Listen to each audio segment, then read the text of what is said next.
Anyone can recognize why an athlete tries to make it to the Olympics, but few can understand the price that must be paid to get there.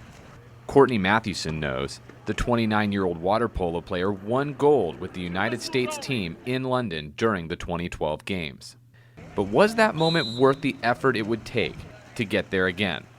At 29, Mathewson is the oldest member of the U.S. women's senior national team, and her body is starting to feel the effects of years and years of strenuous work.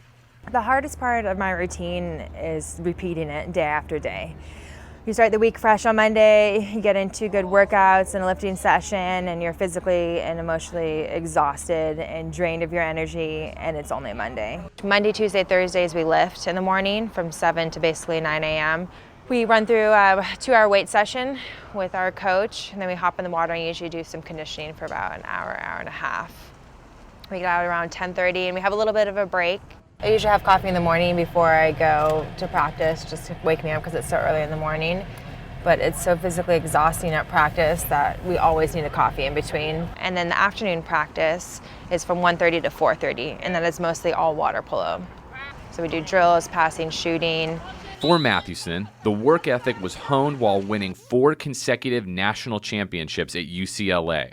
The time that I had at UCLA from 2004 to 2008 were some of the greatest years of my life. I was thrust into it in the very beginning. This is a standard, this is expectations. We train this hard. This is what we want to accomplish every single season. 7 years later, Mathewson is now one of the unquestioned leaders for Team USA.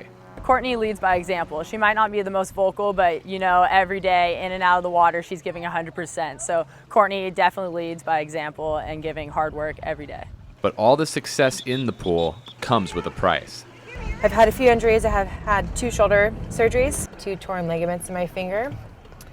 That lasted a year and actually just hurt my back. So I think with my age and playing for so long and it's just so physically demanding on your body, it just kind of one thing after the other. Practice is difficult. It's the toughest thing that I've ever done. And leading up to 2012, I thought that was the hardest I could ever work. And we've gone far beyond that this quad. But despite the physical demands of the sport, Mathewson keeps coming back, continuing to push herself each and every day.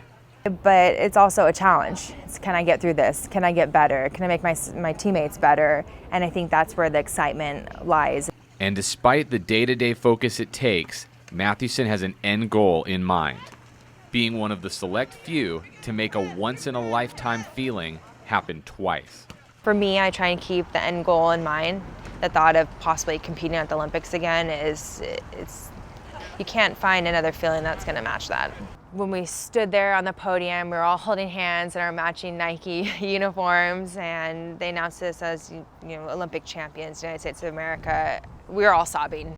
Like everything that you'd ever put in from day one to the sport, inside and out of the water, paid off, and it was all totally worth it. Mathewson is planning on hanging her swim cap up after 2016. This almost surely is her last shot at the podium, and she knows that each day of practice means she's one day closer to the career finish she's aiming for. For Cronkite Sports in Los Angeles, I'm Nick Smith.